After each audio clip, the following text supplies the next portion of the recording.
And we're live. What's up, party people? Welcome back to the DAOhaus Haus Party, where I realized I forgot to share my screen. Let me figure that piece out. Thanks for coming back. If you're tuning in again, if you're on YouTube, like, subscribe, mash whatever the YouTube people tell people to mash. I don't know. You're muted, dude. Okay, let me get this. Yeah, mash the buttons. Mash the buttons. Do the thing. Okay, switch that. And share this sucker. There it is. We have a title this week. We got some good info before we hopped on that Kerp is actually wearing a dress right now, but you can't see it. I once wrote into Kerp is wearing a dress. I once wrote into a script a running gag where like everybody worked at the main character worked at a QVC, like, you know, home shopping place, and just literally everyone was dressed casually from the waist down. Like even the people hanging lights were wearing just board shorts and like tool belts. Anyway, let's fire up this spreadsheet. Spreadsheet presentation. Word. Welcome. Oh, I didn't welcome Aaron, our guest. Our guest this week. We'll chat with you in a minute. First, updates. What do we got for DAOhaus updates? Anything interesting? I feel like a lot of head down work this week. Yeah. Still doing some work on the discourse stuff, and that's coming pretty cool. Got it set up so when you log into discourse, you can just do it through your Ethereum address.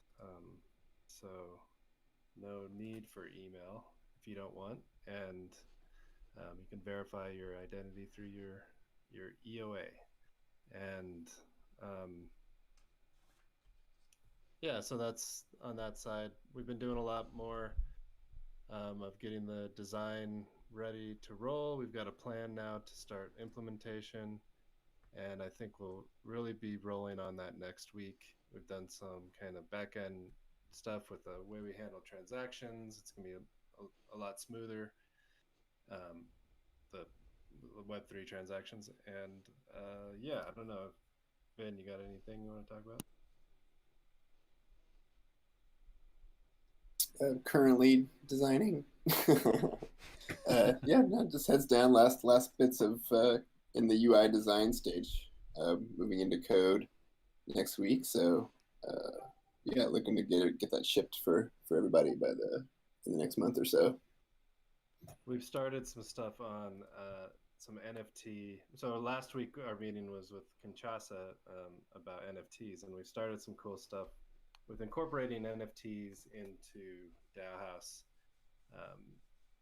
We'll see how it turns out, but it'll be something cool and probably be a surprise. So we'll wait to do anything, talk about that too much, but it's gonna be cool. Yeah. Leak too much alpha? Should we do another the weekly tease of the designs for anyone that hasn't seen them yet? Extreme close-up, whatever it is. We can also just direct people back to the previous videos since those are up. Yeah, we're kind of like in the refining period. So, but yeah, next week would be like the final place. So maybe next week would be a good spot to say, dope. This is where we're at. We're headed. There you go. There's cliffhangers. Tune in next week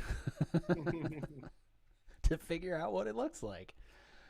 Any good updates from Rangers and Paladins? Not really. Just doing stuff. Doing this. Sign up for the newsletter if you want to get updates every week about what DAOhaus is up to. We had a killer post from Spencer on Good Hearts Law. And yeah, that one's really cool. Some deep in the forest. That one is. You want to tease that real quick? If I haven't talked to you about this yet, Spencer, but if I have my way, you should come on the podcast and we'll talk about it for like a half hour. But We don't have Yeah, half sure. hour right now. But we could tease it now. Yeah. So there's been this like I guess little narrative in the last month or so, a couple months about Ethereum being a dark forest. It's kind of open, permissionless, but also very much adversarial environment. And so I kind of merged. So the idea is like merging that concept with Goodhart's law, which talks about how any metric, when you make it a target or you build an incentive off the metric, it sort of ceases to be a good measure of what you were originally trying to measure. And so the idea is that effect combined with the dark forest effect where there's lots of crazy activity going on makes tokens or governance or coordination using tokens a really challenging prospect, especially for early projects that haven't quite figured out exactly either what their goals are or how they're going to be accomplishing their goals. So there's some dangers that you present yourself with if you're trying to coordinate with a token, especially early on. It feels like a version of the observer problem. Like you necessarily affect the system as soon as you try to lay incentive mechanisms on top of it for whatever reason. And then it's like, anyway, that's the podcast. So we'll talk about that more over there. And otherwise on the Ranger front, we are still looking for somebody to help on the community side.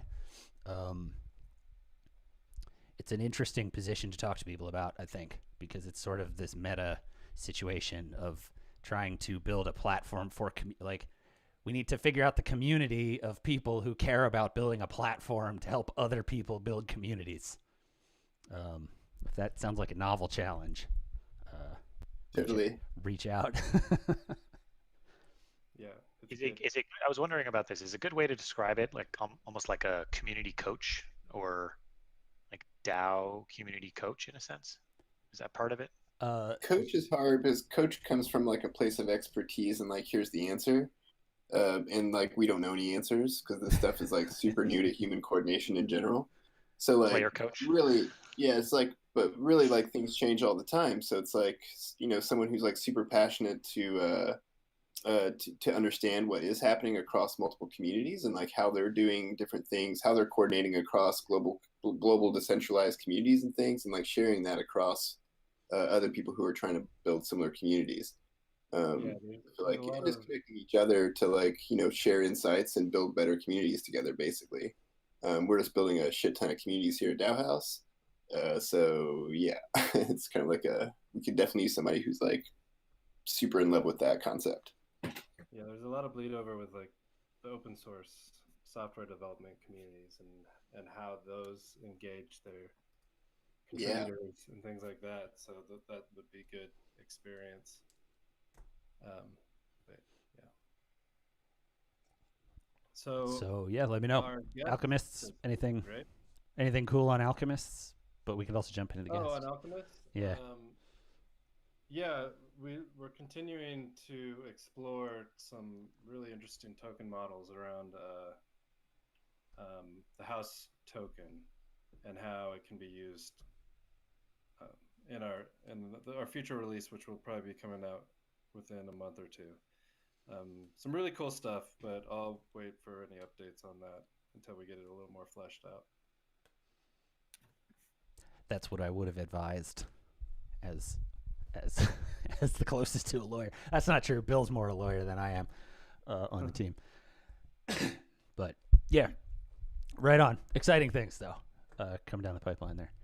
And yes, next up, let's get to the meat of this bad boy. Aaron, thanks for joining us. What's up? How's it going? Excited to be here. This is our first one where we have a title. I mean, last week we kind of Kinshasa kind of threw something out, but this one straight up is like, if I just said Back to the Future without the subhead, you would have no idea what I'm talking about. Anyway, we gotta work on the titles a bit. How new governance models can fix old politics. Right. Aaron is founder of a project called Govrn. You can imagine deals with governance issues. But like any good denizen of the DAO world, I so wanted a D word there, but I didn't have one chambered. You know, we overlap in a bunch of places. You're also a Raid Guild member. We're also in a DAO that's focused on political fundraising and projects and stuff. DePo DAO. Anyway, if you want to say hi, kind of take it from here. You'll do a better intro than I will. Yeah, totally. Thanks for having me. I've been a avid lover of DAOhaus for quite some time. But yeah, I'm the founder of a project called Govrn, which I'll definitely dive into a bit. But it's a lot about like political governance opposed to self-governance, which is kind of like an interesting nuance that we can talk about. Like Adam said, we're involved in I'm involved with a lot of different DAOs. Kind of love the DAO space in general. DePo DAO is the decentralized politics DAO that I work in. I started with Bill Warren, who I know is also a DAOhaus member, who started Peeps DAO and Peeps Democracy. Another one we're involved in is Whaler DAO, which is like how to use DeFi to kind of create some social good. That's a really cool one. I really like working on.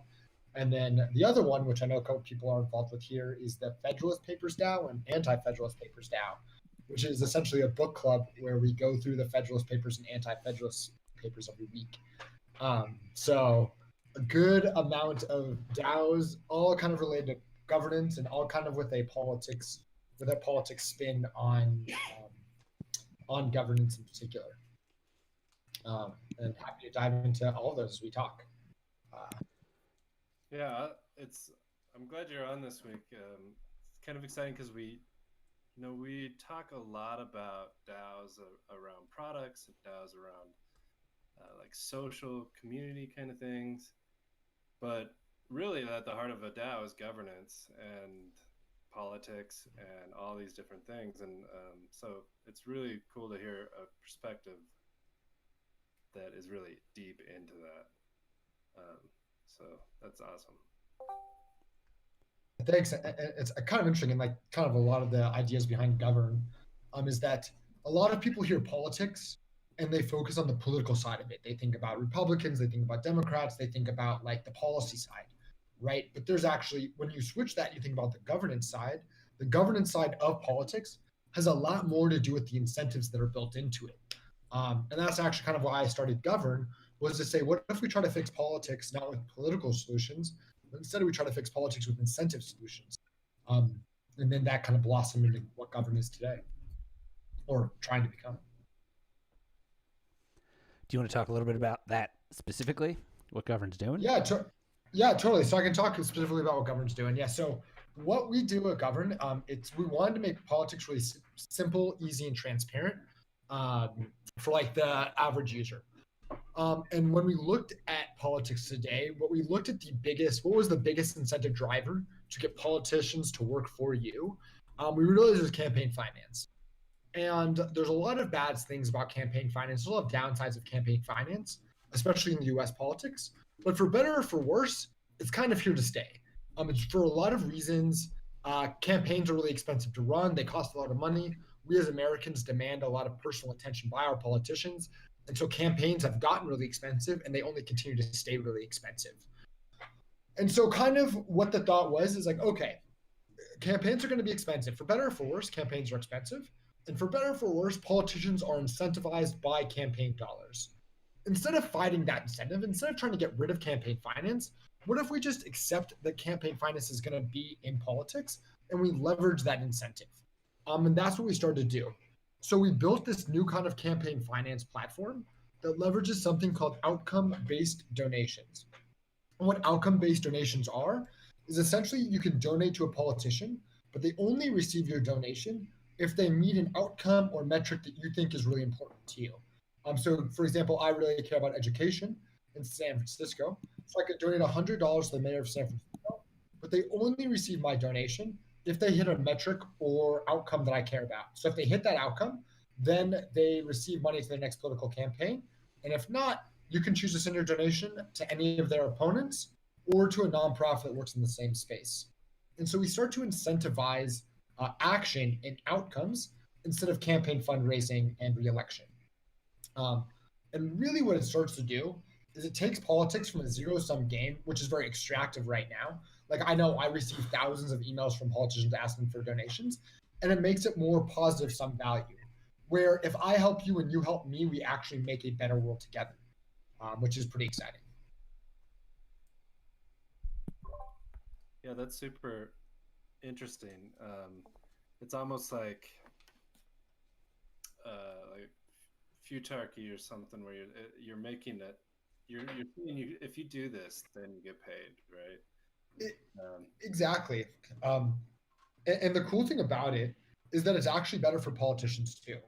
Like right now, politicians have to spend 50 to 70% of their time, especially as you move up the chain, fundraising for re-election, right? And like, as anyone that's trying to raise money for, you know, a nonprofit, for a venture or whatever, like spending 50 to 70% of your time on fundraising means you're going to be pretty bad at solving problems, right? Because you're only spending half your brain ever trying to solve problems.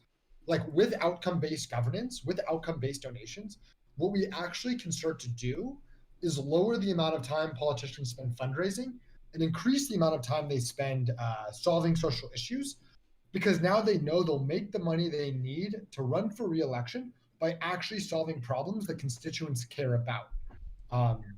Again, trying to create, if you think of this like a prisoner's dilemma, right now we're kind of stuck in this bottom quadrant where it's easy for politicians just to focus on fundraising, and it's easier for constituents to disengage, right? Where if we fix this trust problem, where constituents are giving money to politicians and politicians are actively solving issues, we can move up into the upper right hand corner of that quadrant to say, hey, I'm going to use blockchain to put my I'm going to use a contract to put my money on the condition of you solving an issue, and now you have the confidence that once you solve this issue, you'll receive the money you need to run for re-election. I really like the engagement of the constituent side of that. It's funny because right now in America, we're in the heart of our of an election. The election is underway. People are voting.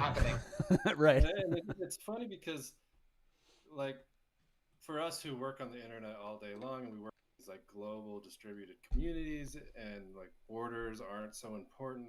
We're really in these like global communities that feel very local though, and you kind of start forgetting about like all this national level election stuff that's just like really a reality TV show at this point. Someone from another country, I'm in America obviously, the other day was like, man, you guys are really into your politics. And because it's like a whole worldwide event now because of like all this money that's raised to build this like this circus that we have. And it's just weird because like I have a feeling that the younger generation and the generation that is more used to like working in these kind of online communities, it doesn't mean as much to them, and it really does feel like a waste of money just to be blowing millions and hundreds of millions of dollars on advertising to get. Yeah, like I don't know. It's one of those things where I'll try to find a good like profile or something and put it in the notes of the video eventually. But like you can go find these breakdowns of like what a congressperson's day is actually like.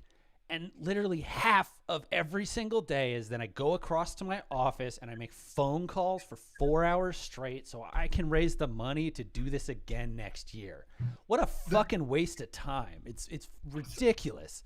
And then, but that's how it goes. Like, cause you got to pay for ads and you got to print paper and like people got to get paid for their jobs. And it's just this whole machine, right? Like there's no getting away from the fundraise, like from the need for that machinery to interface with the human part that isn't just on the internet all day. It does cost money, right? Like there's this famous slide or famous slide that the DNC would give freshman DNC Congress people when they came to office. And it was a proposed agenda for their daily like a proposed daily schedule that they should do every day. And on the slide had 4 hours of an 8 hour day blocked off for call time, which is like fundraising and styling for dollars. So it's exactly what you're saying, right? Because the machine needs to run. And the hard part is that like once an incentive exists, it's a lot harder to rip that incentive out, right? And if you look at the data is in Congress, like in both the House and the Senate, there's an 80% correlation between the person that spends more money and whether or not they win the election, right? Definitely not a causation, but if you're a politician and you see the correlation of 80% of the time the person that spends more money wins the election, like it becomes your milestones and your metrics become very clear. Like, well, that's what I got to. Even if you have the best of intentions, it just tells you this is what I have to do. And to your point, Deacon, like I actually think the reason why a lot of money is spent in politics and why it has become this reality TV show is because like there's a huge inefficiency in like our political economy, right? Like all the money that we spend on politics, if we just took that and put it towards a good cause, we could solve huge social issues, right? With the amount of money raised. You want to know what the problem is?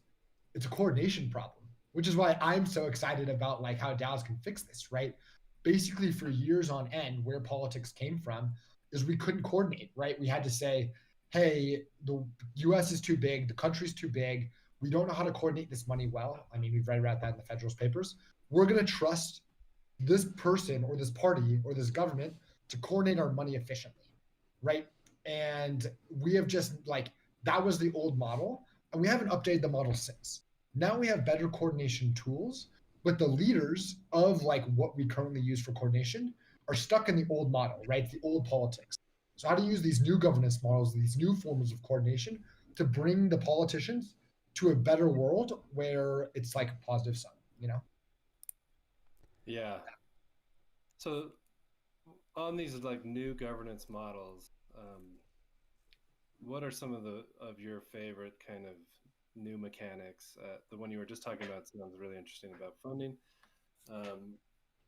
What about like continuous voting or something like that, or is there stuff that's more like bottom up, local first kind of things, or I don't know, you know? There's a lot of different models out there that I think are pretty interesting, but I would break it down into two categories. I was just having a Twitter talk with someone about this the other day, right?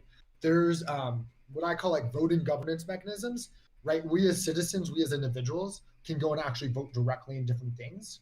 There's a lot, like, for example, this is the referendum process right now in the United States. Like we as citizens can get things put on a ballot and then go vote on it.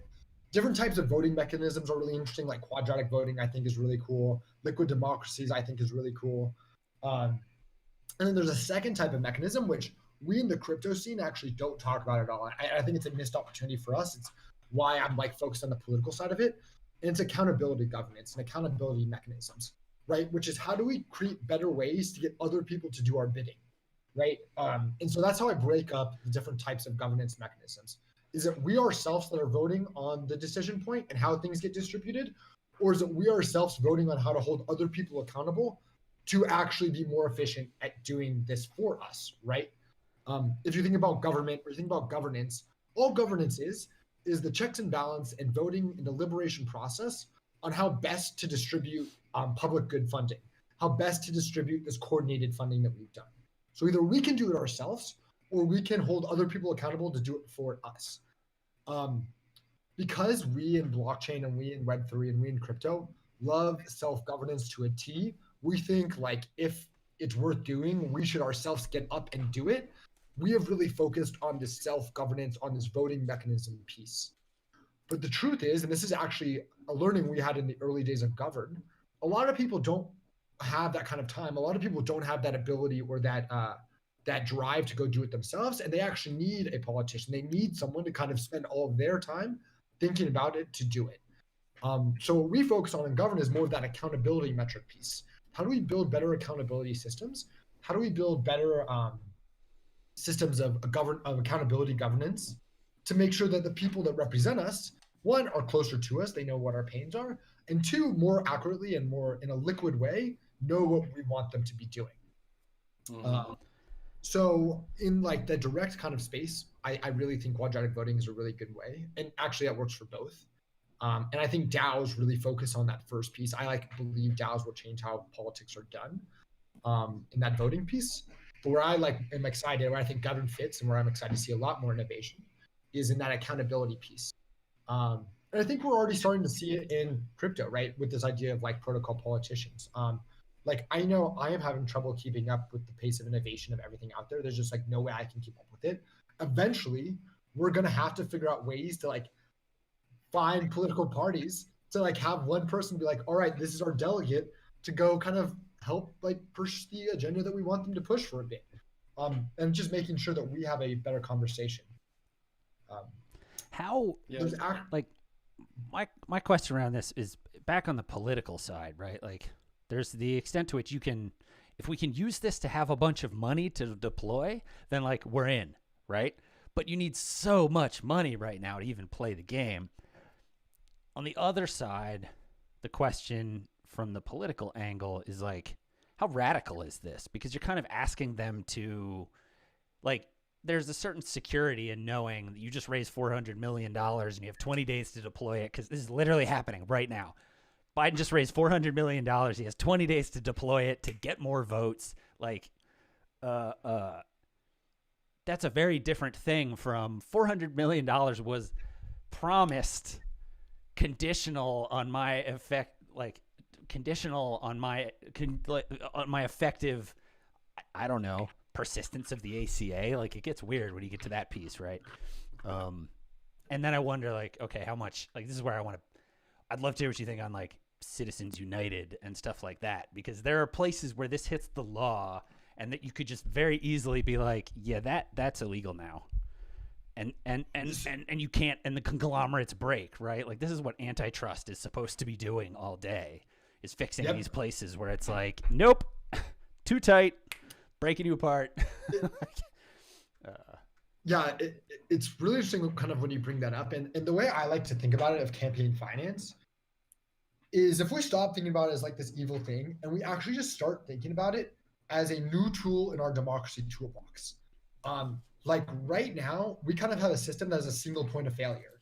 It's why the election has had so much clout around it, because like we see the election and we see elections as our only mechanism, and it happens only every 4 years for president, to be able to try to hold someone accountable. Like that is a terrible, sorry, I love voting, but it's like having one mechanism that happens every 4 years is a really bad mechanism. We need more we need more mechanisms. We need more tools in our toolboxes.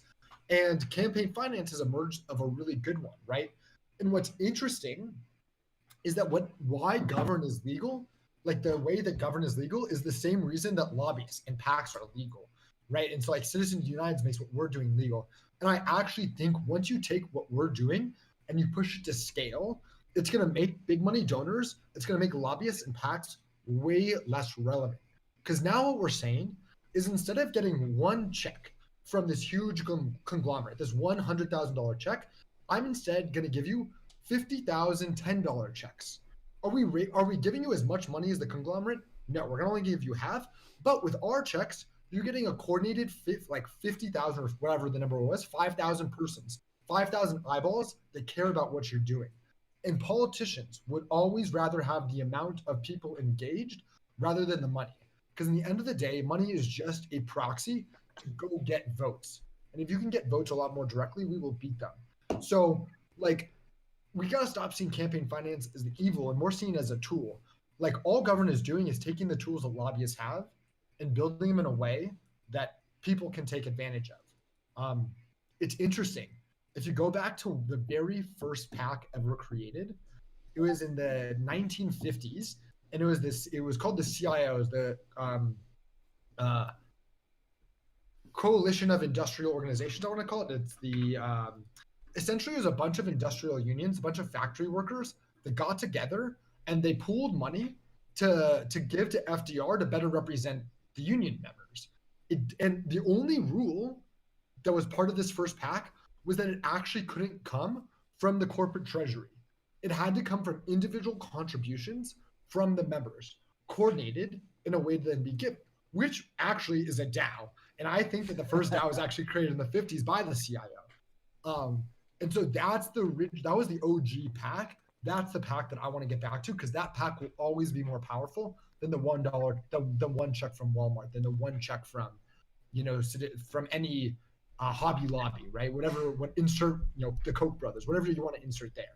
right? Yeah, and doesn't that change like who they're accountable to? Also, like Exactly. if you're trying to get money from like a couple donors, then like that's really all you're accountable to for your entire 4-year term or whatever the hell, right? Like all I gotta do, these guys gave me like $3 billion, and all I gotta do is make sure they're happy. I don't really care about the 250 other million people, really, because like you said, the incentives just aren't there, and the coordination mechanisms to push and pull on those accountability levers are not there. Yep. Exactly. Like instead of fighting this incentive, we're just realigning it so that, like you're saying, then we're accountable to constituents, right? And people instead of big money donors. And and like the cool thing is, politicians are actually like pretty excited about this too. Like the number one complaint politicians have is that like one of their biggest pains is campaign fundraising. Like they self-proclaim to hate it. And I get why. Like, of course you're gonna hate it. Like, who wouldn't hate spending 50% of their time calling up like the same like 100,000 donors every single year? Like, I'm sure campaign fundraising chairs hate sending out the 30 emails like Joe Biden here, like Kamala Harris here, like Donald Trump here. Let me tell you why I need another $25. Again, it's very extractive right now. If you want to talk about degen versus regen. So we're just taking it degen politics and we're talking regen politics now. I mean, yeah, and it sounds so similar to like even just startup world. It's like you can build a little product for a while, and you're like working on product market fit and whatever. But as soon as you start to fundraise, that's immediately 100% of like the CEO's job, right? Is just to manage the investment relationships, basically, and they're no longer like focused on anything related to their users or their product whatsoever. You know, it's such a weird thing. Very much so. Very much so. And the cool thing is when you start to think about this in politics rather than 100% self-governance, like governance is a spectrum.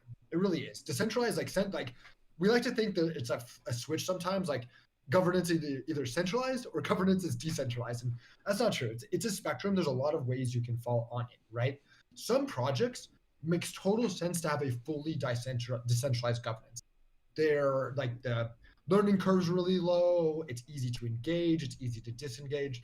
Some things we need something a little bit more in the middle, where you have some experts giving their opinion. And it has to do with what's called the folklore of democracy. And if you want to feel really bad about the current state of politics, go read this book called Democracy for Realists by Christopher Aiken and Larry Bartels. And they do a pretty data-driven statistical breakdown of the current state of politics. And they talk about this idea of the folklore of democracy. And the idea is that if you just decentralize voting power and governance to the lowest possible, the folklore of democracy says if you decentralize governance down to the lowest possible denominator to individual people, that naturally you will have a more democratic system emerge. In our modern day and age, with what media has become, it's turned out that that's not actually true.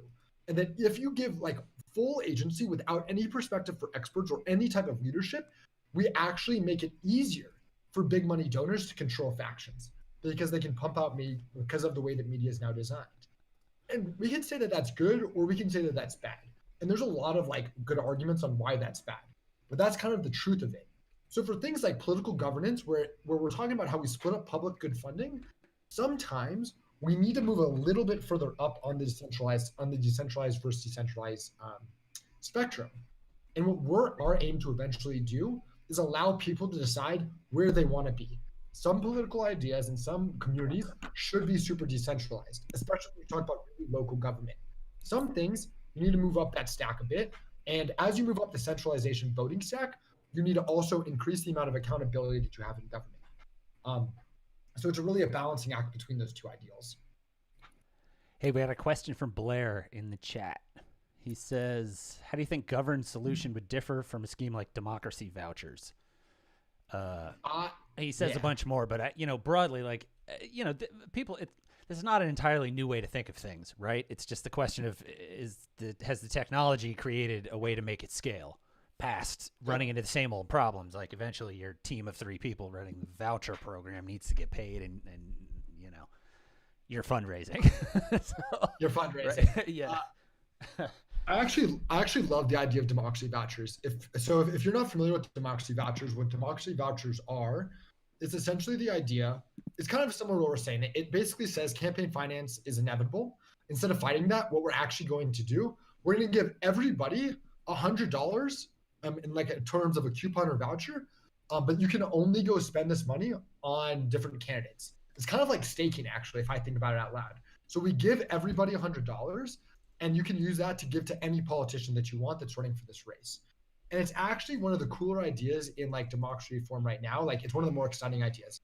And Seattle has actually run a couple pilot programs. They did it for, I want to say, their mayoral race, and saw pretty good results.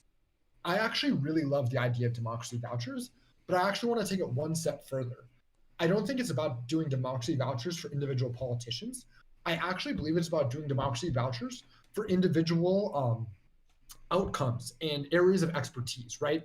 Where we say, hey, I'm going to take my democracy voucher, I'm going to give my public funding goods, like my public funding money, and I'm going to stake it on homelessness, because that's the issue I care about. And I'm going to stake it on climate change, because that's the issue I care about. And essentially, we're creating these bounties for politicians to then come grab and say, okay, there's been $100,000 staked on fixing homelessness bounty.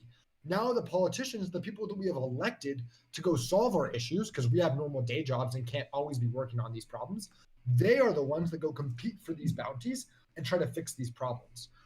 And that's actually how I think you change, to Blair's second part of the question, how do you make sure you don't introduce perverse incentives?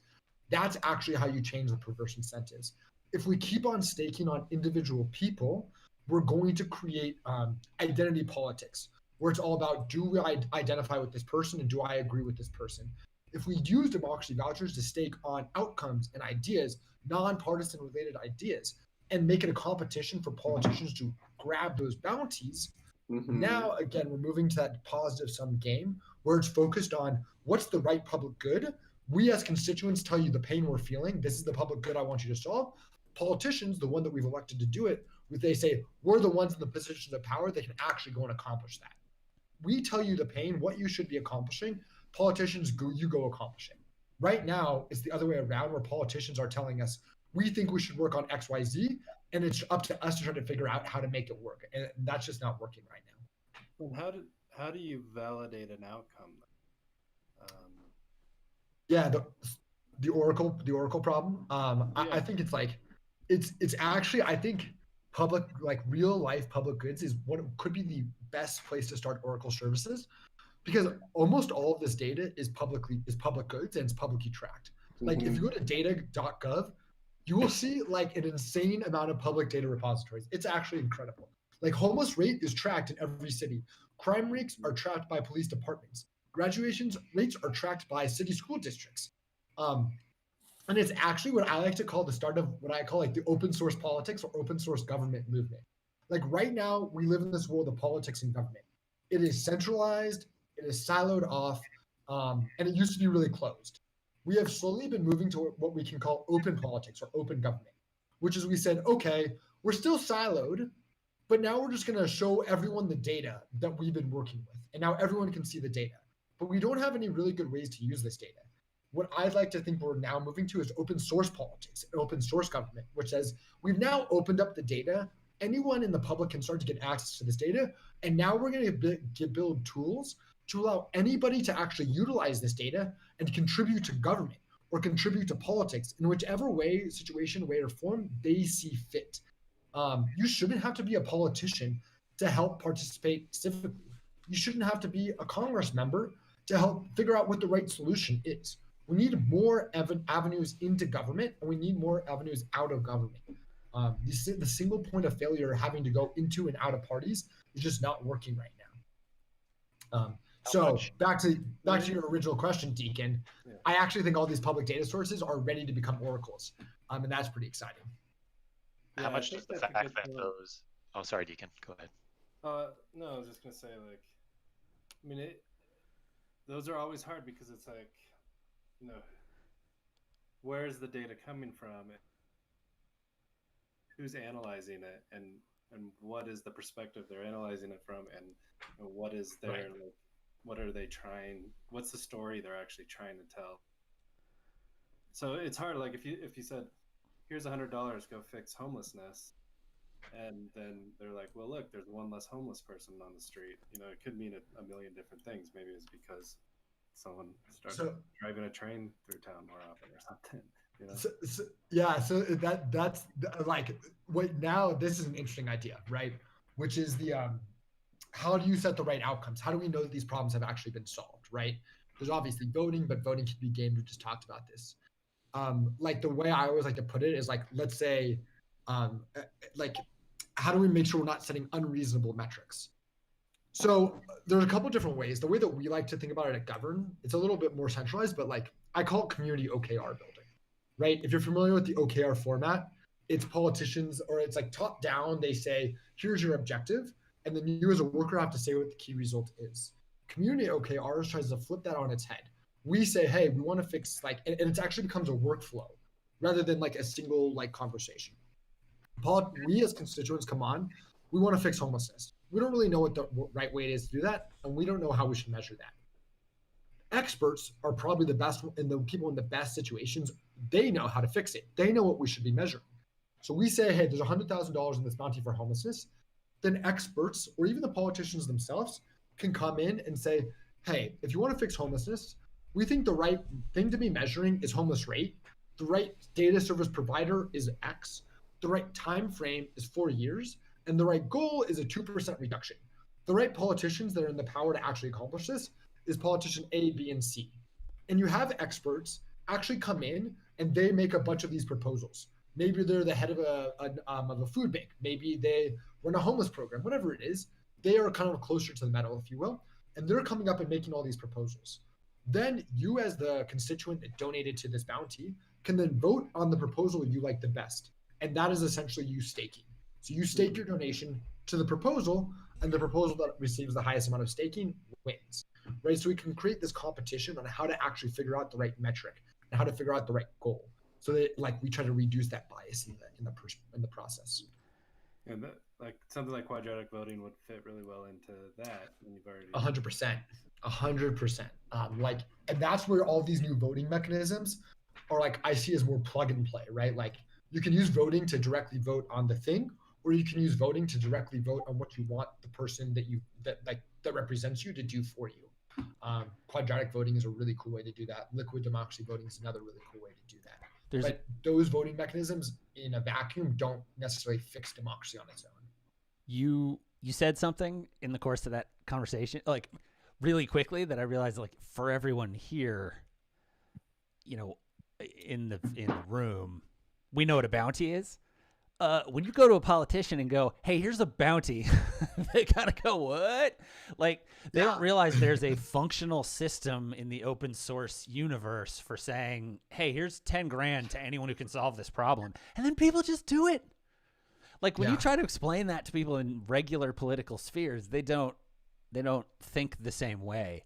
So it's kind of like, I feel like that's a notion that lives right at the, and literally like if your average aged politician at this point, if you say bounty to them, they're thinking like Old West. You know, I'm gonna go catch a claim jumper, and or what, you know, like a bail jumper, and collect, you know, some money from sheriff when I bring them back. But like it works. It's happening. That's the world of open source dev right now, especially in crypto. We should like real fast on the terminology thing. Like obviously we've been trying to build Govrn we've started with non-crypto natives, and we're trying to build a platform that is like non-crypto friendly. And trying to explain bounties, like this terminology has been a problem. It's why we use words like open or outcome-based donations, because like people can understand that a little bit more than bounties. I actually, as we were talking, I think it'd be really cool if we stopped calling politicians, and we started calling politicians bounty hunters. Mandalorians. Like, yeah, the Mandalorians. Like, no more politicians. Now they're bounty hunters. And that would be a cool way to talk about politicians. The solution is always better memes. Yeah, better memes. Which actually transitions to the thing that I had, like, so before we jump into the next section, if we did sort of nationalize elections, we make it so nobody's allowed to raise money and everyone gets $50,000, we would get some of the great like political ads that you get in countries where that's the case, because anyone can make an ad. And so somebody who's just got a bug up their ass goes and makes this like public access, like it feels like Wayne's World, you know, but it's just them ranting about whatever because anyone can get on the ballot. And anyway, that would be hilarious if we uncorked that for Americans. Well, it's an interesting idea. It's an interesting idea of public financing, right? Like, I mean, I guess this would be a really good question to ask this group of people. It's like, should there be like right now, the best argument I think against campaign finance is that unregulated spending you can control an election, and that is really true. But if we found mechanisms to equalize the playing field, should we limit campaign finance spending? Like, should it actually? I think it should be a public-private hybrid. I don't think it should be 100% privatized. It should be public and open. But should there be limits on the spending? Right? If we could find a way to stop bad actors coming in and from buying elections. Like, what do you think? It's sure in its existing iteration, something's not working, it feels like, right? So like what the solution looks like exactly, like I don't know. I think dealing with Citizens United might get us somewhere, at least in terms of what we're dealing with in the US. But you're right, I mean, then it makes the thing you're talking about not work. I don't know. I don't feel like I know well enough, right? Like maybe limiting where the funds can come from. I don't know.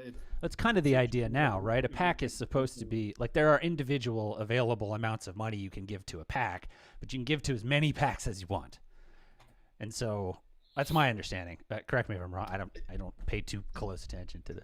Yeah, and they gain that all the time by like sharding large donations into like $1 million $50 donations, you know. Sharding large donations. But no, is there another angle where, like, creating packs, like just playing the game better than them? Like, if we created a yield farming strategy that dumped $200 million into some fund, you know,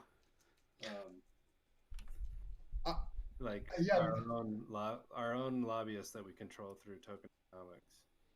Right. Yeah, that's what I was thinking.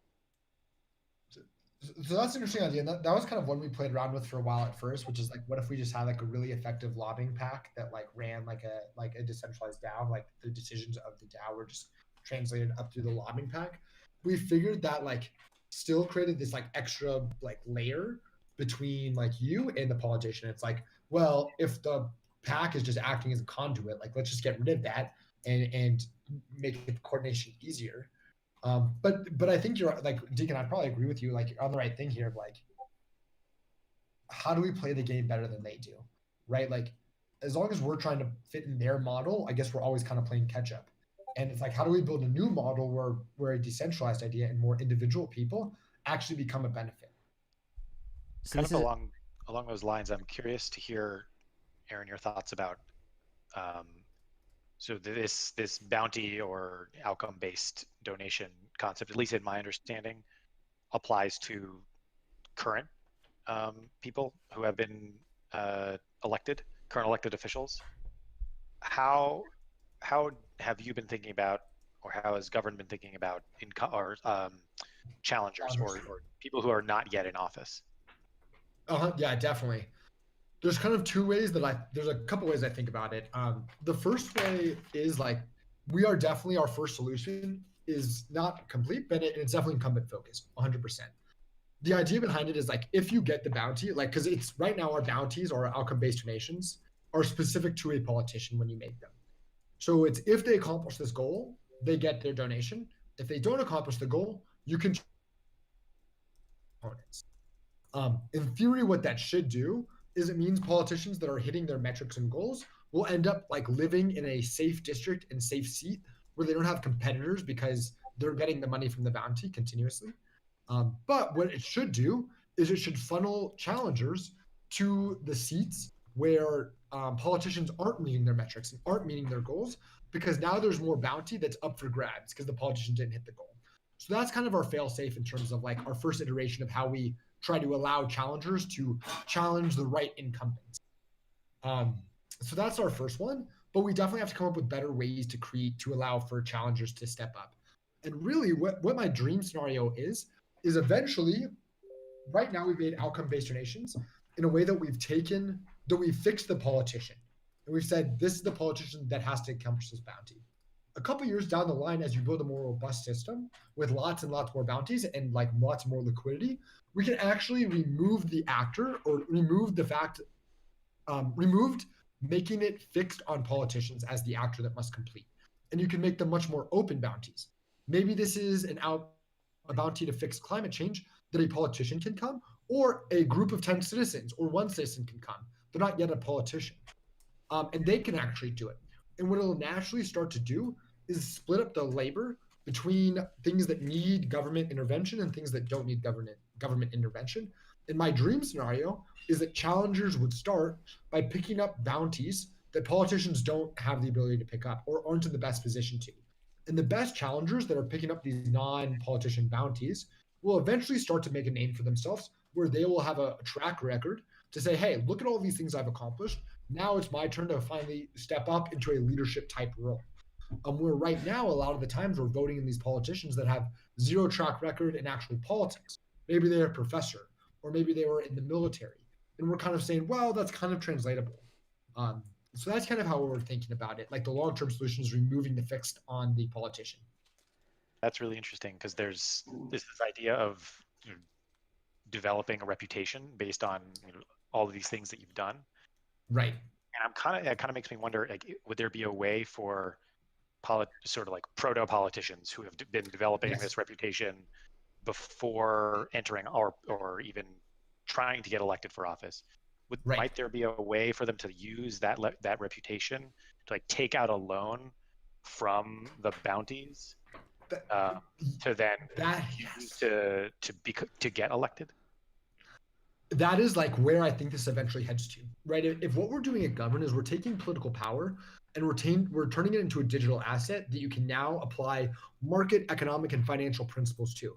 So exactly what you're saying is we can start to like, once you have a verified and open reputation system, you can start to create these financial derivatives on top of it.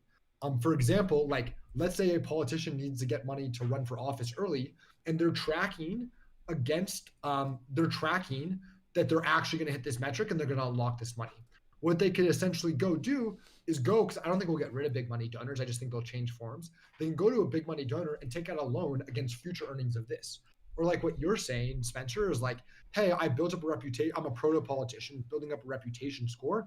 I can now go take out a loan against my reputation, or I can take out a loan against the social proof.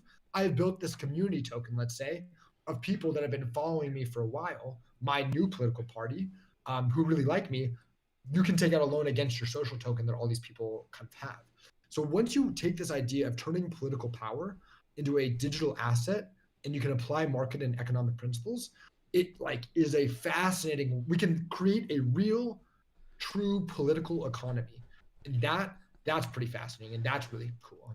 With a layer of prediction markets as well. We can all bet on whether or not we think that person will actually complete the thing. Will they solve homelessness? 10-to-1 odds. I actually think prediction markets is going to be the future of what I call political insurance, where like if you vote for a person, you can take out like an insurance policy, which is the under on the prediction market, that they do a bad job. So if they do a good job, like you vote for them, fantastic, you're like living in a better situation.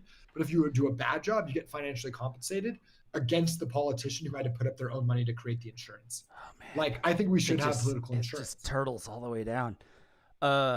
So to hit the last segment before we kind of go over the hour here, in case people have to go, Boost Bash, the part of the show where we get you to help us make DAOhaus better. So like within DAOhaus, we think about boosts. Like what's a modular thing we could build into a DAO that would help the problem we've talked about for the last 45 minutes? It sounds in this case just like a Govrn integration on some level. But like the broader question is like, where do DAOs fit in this, right? Like where if you're hanging out in DAOhaus, you're part of a DAO. That DAO is an organization of people that have, pooled their money to work on a project. Like, what's the slickest way to interface with, hey, we should have a lobbyist? I've been in many groups before where it's like, oh God, what we need is a lobbyist. What the fuck do we do now?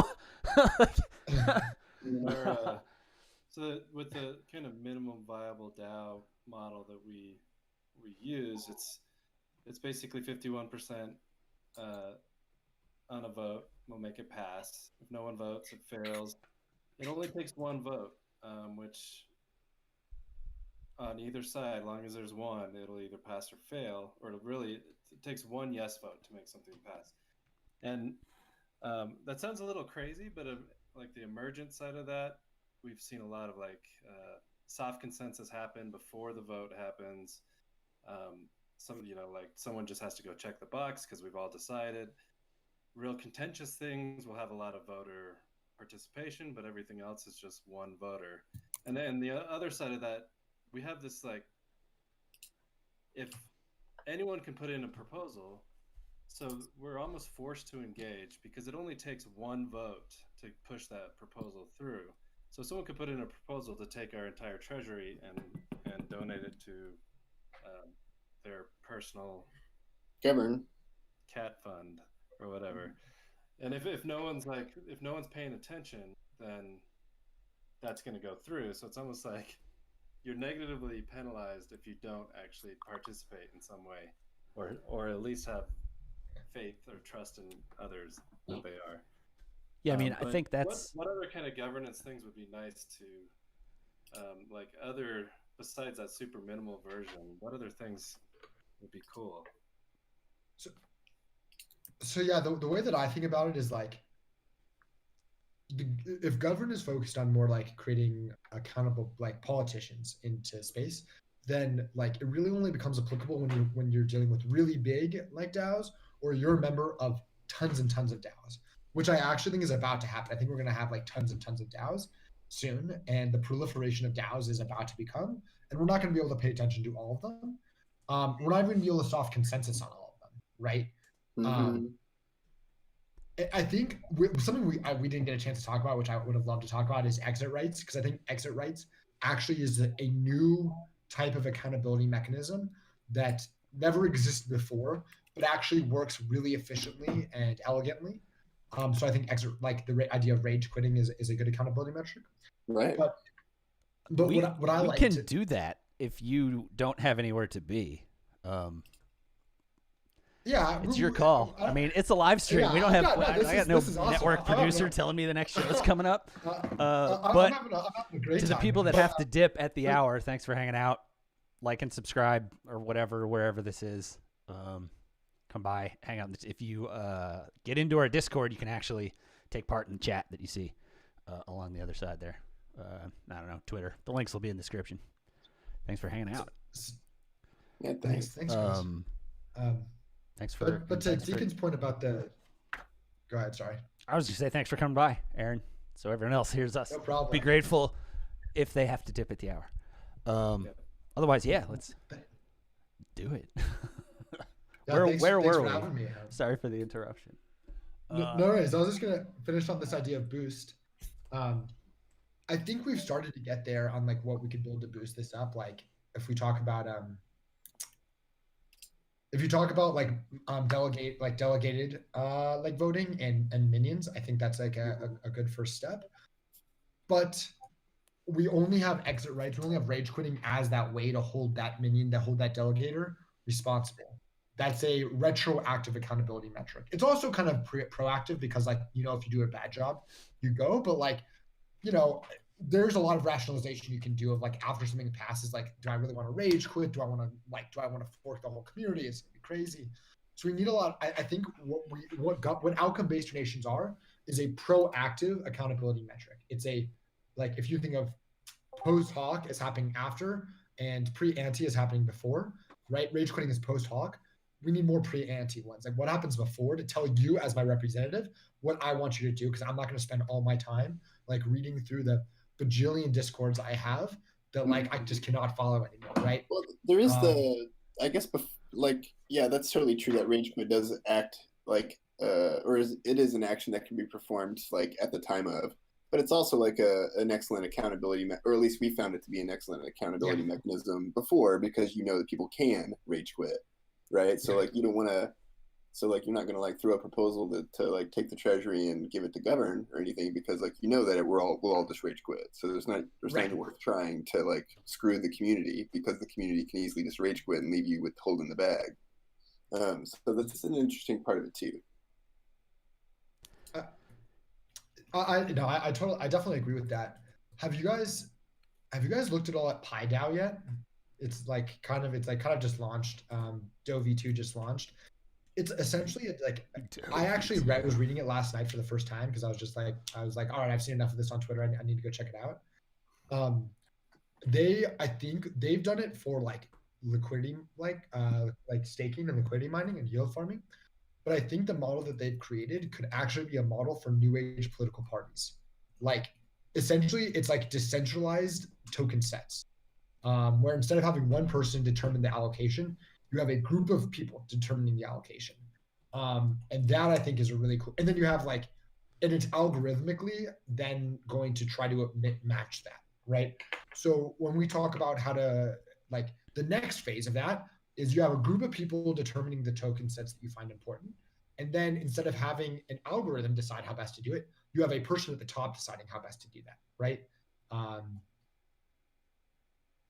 Like, I think the first boost that could make this easy is like if DAOs just had an automatic, if you had a proposal that passed efficiently, like if you propose something to a DAO and that DAO passed, if you get 10% of the fee of whatever that is, you essentially have now created a politician in your DAO. I think that would be the first boost, because now we've created an incentive for them to actually try to move the DAO forward, and now they're accountable. So the person who made the proposal gets a cut of, if it's a financing kind of proposal, they get some cut, or come again? What did you say, Deacon?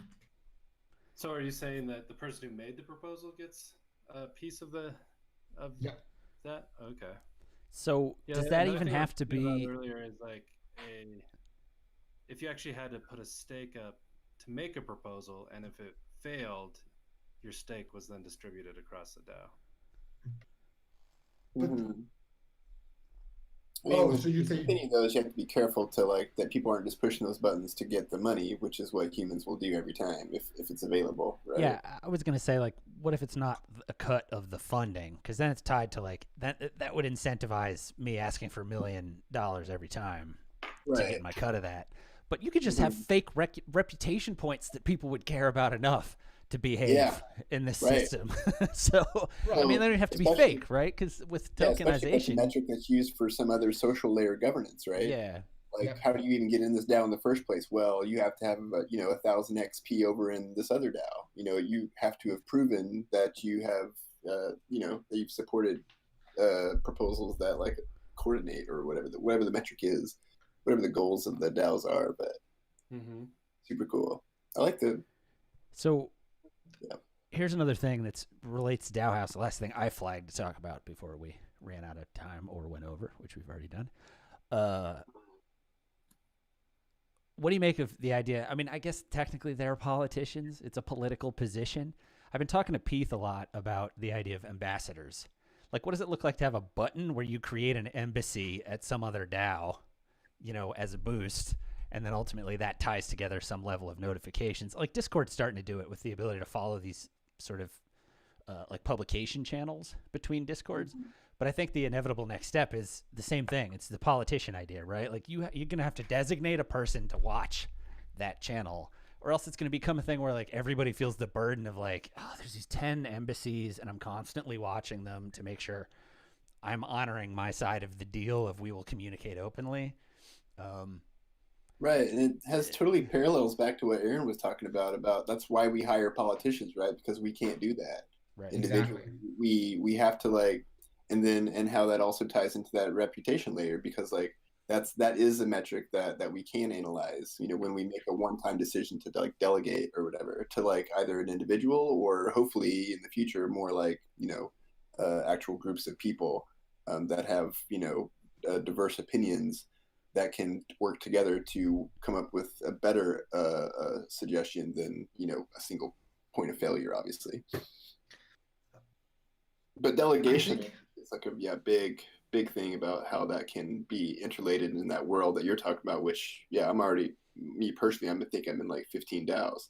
So to your point, you know, I can only really like create a lot of value and, you know, maybe like 3 or 4, you know, and then the rest of them I have to like, I try to keep up and whatever. But so we're already at that like delegated information problem in the DAO world, which is already pretty interesting, but which means we just have to solve it, which is awesome.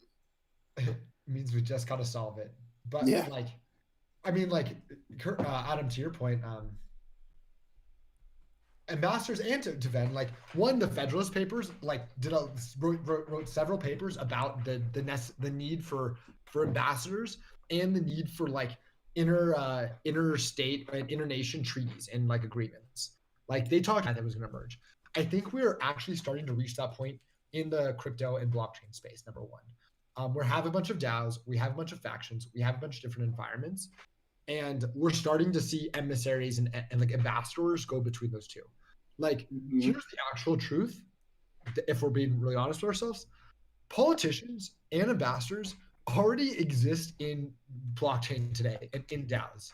Like, we have like in Metacartel, in Moloch, in Aragon, in DAO Stack, whichever one you want to say, we have members of each community that are crossovers between other communities. And we have members of our own community that we've kind of elevated to the status of like, you are the representative for us right now. And we've kind of just been like operating like for a world that loves to talk about trustlessness. We've been operating on a world of trust to be like, I know you, you know me. I'm going to trust that if we all work on this together, you'll socially recognize me when it's my turn, right? As blockchain and crypto proliferate more and more, and as DAOs proliferate more and more, it's going to be harder and harder to keep that trust up. And I think it'll devolve into normal politics, like in Federalist Paper number 10, right? Madison talks that factions will happen no matter what. So it's like, it's going to devolve into the world of politics we already know. Like, I think it'll be really important for us to, from day one, have the ability to create this trustless accountability so that we never have to backtrack to it, right? It just starts from day one with trustless accountability. The good news for us is that like, even though we already have politicians, they have just all been really good people who haven't like taken advantage of their situations. And the space is small enough where like, if someone does bad, we can poo-poo them online to make it a problem for them, you know? To make Social it a problem. real. To make it a problem for them. I mean, that sounds like, so like truth. like something a mobster would say. I'm gonna make it a problem for you. Sweet, man. Well, yeah, let's cut it off there. I feel like be respectful of everyone's time. Streamers Thanks included. for having me, guys. If you're still This was hanging awesome. around, subscribe. Really cool. Have a good weekend. Right Have on. a good weekend, everyone. We'll be back next week for those that are still here. Cheers.